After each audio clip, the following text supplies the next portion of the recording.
JoAnn Bartholomew was an outstanding figure in her community. JoAnn's good nature followed her into her church, where she served as an example to those around her. I don't know anything about her home life.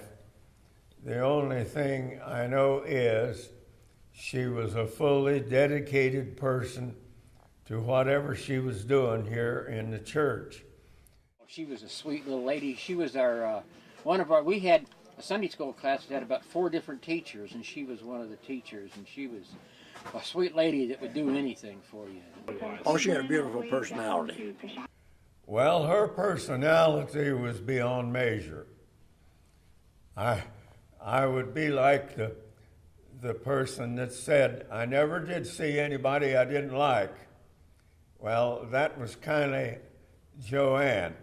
She never acted like or never said anything about anybody that she didn't like. She was just of that nature, very kind and loving to everybody. My mother was very outgoing, very personable with people, an intelligent, talented woman that chose to spend those talents serving others, and a lot of that she did through the church, whether it was through leading the youth group or teaching Sunday school or working for Meals on Wheels. But on a Wednesday night, we had a prayer meeting, and she was here, and after the prayer meeting, she wanted to go over by Chapel Hill to pick up something, and so she took off after church. That was the last time anyone saw her alive. On October 21st, 1987, JoAnn was brutally assaulted and murdered in a wooded area outside of Chapel Hill Mall. She would not be found for 3 days. One of the bad parts about it was when they started looking for her in the area, some of the members of her family found her.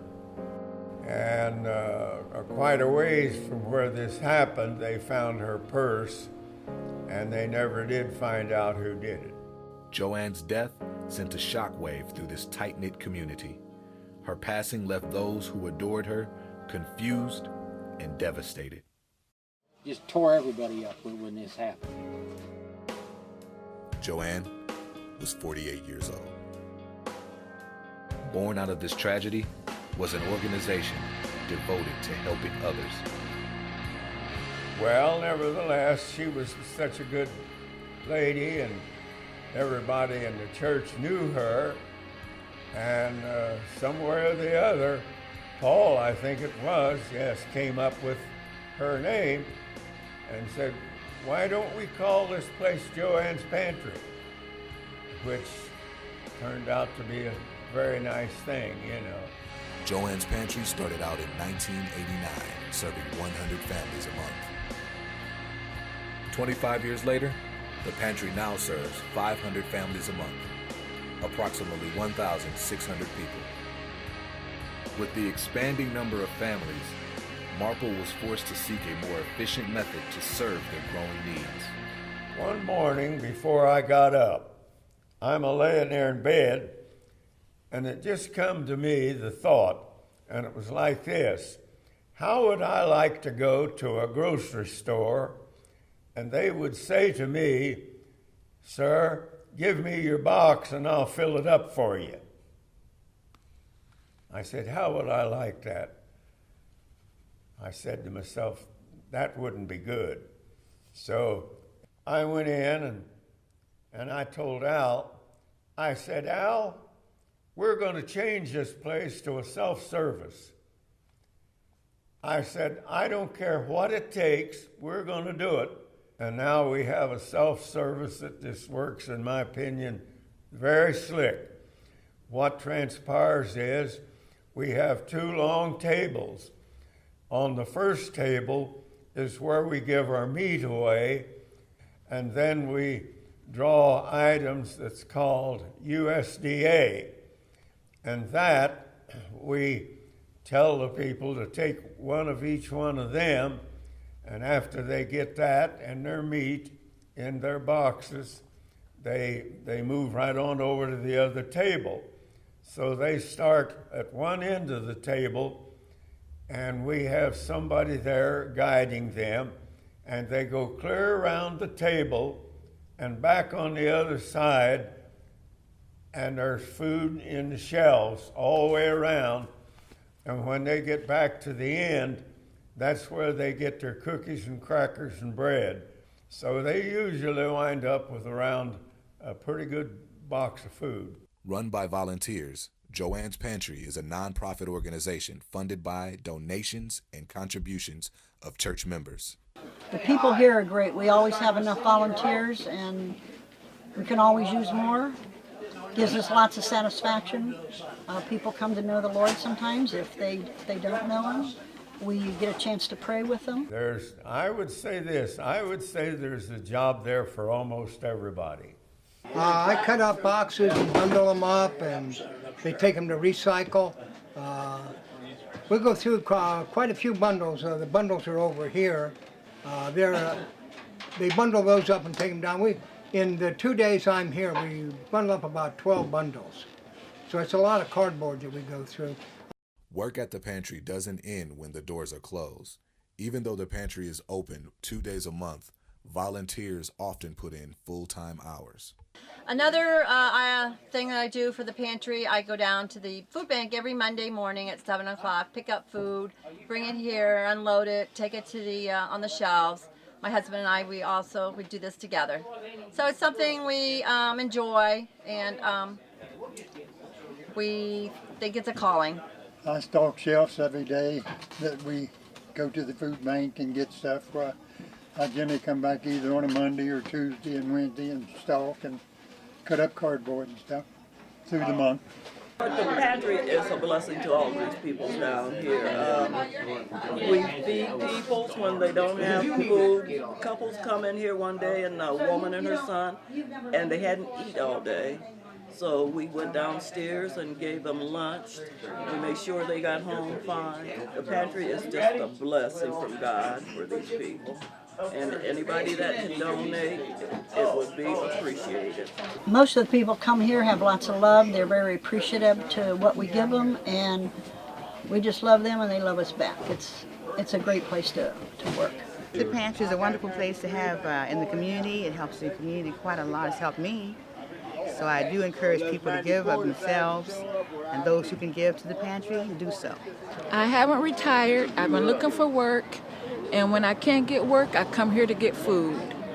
And I'm speaking for a lot of people because a lot of people are disabled.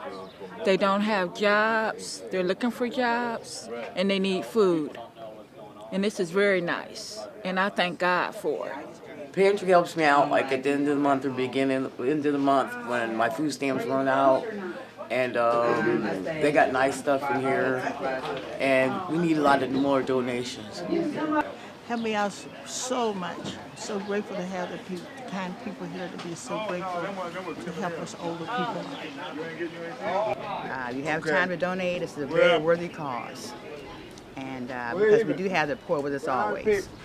Although the pantry is dedicated to improving the lives of others, financial aspects of the pantry itself have been on a decline. Probably the only reason that we would do it 2 days a month, that would be about all we could afford. And basically, that costs the food pantry something over $2,000 a month. This pantry has been struggling financially for the last year. There's one church specifically in the area that's really been pushing the pantry, and they've contributed significantly to this pantry every month. So if we could expand this mission, it's a wonderful mission for the Lord. And we always think of giving to missions in other countries, but here in Akron, the need is so great, and all across the country now, people are really in need of food, and kids go hungry at night, and we really don't have a large enough facility here, and we can't get enough food and volunteers to supply the need just in this area of Akron. We've talked about expanding, but financial currently we can't really right now because we don't have the money to. But, and we're almost to the point where we can't take any more people because so until we can come up with something better or another place or a better way to do things, we're just about where we always and further we can go right now. At one time, we had about 75 people. Now, I don't think we have that many now, but at one time, we had about 75 people. And they just dwindled down till I wouldn't know exactly what we do have now, but I'm just going to guess 30-some people, maybe. Well, we want to see this pantry grow. We want to see it expand. We would like to see a religious emphasis put on this pantry. I can tell you that people love to come here, and we've heard them say they're very comfortable coming here for food because we treat them with respect and kindness, and they have a lot of fun coming here, and they don't feel ashamed to come here. And so that's God working in the midst of this pantry. I hope we can continue. If we're able to be open more days a month, that would be great, and I hope the church continues to back and help out with what we're doing here. It's a worthy cause that directly helps the people that we're serving. JoAnn was the first one to be helping anywhere she was needed. And she would be thrilled to death to know that this pantry operates in her honor. She would be kind of shy about it, but she would be right there. She didn't want her name in lights, but she was right there helping behind the scenes anytime anyone needed. She was the first one to volunteer. This is an example of what she was all about. It's just people giving their time and energies and talents to help others who need assistance at this time in their lives, and she would have loved to have been a part of this. Well, she would have been honored that it was named after her, but she was the type of person that didn't want the publicity, but yet, it's an honor in her name to have it named after her. Well, speaking of how JoAnn would feel about it, and knowing her as well as I did, she would be tickled to death for someone to name something as important as a food pantry after her. Every dime that we get goes right into the pantry. To donate to JoAnn's Pantry or more information, visit this website or write a check to the First Church of God and write JoAnn's Pantry in the memo.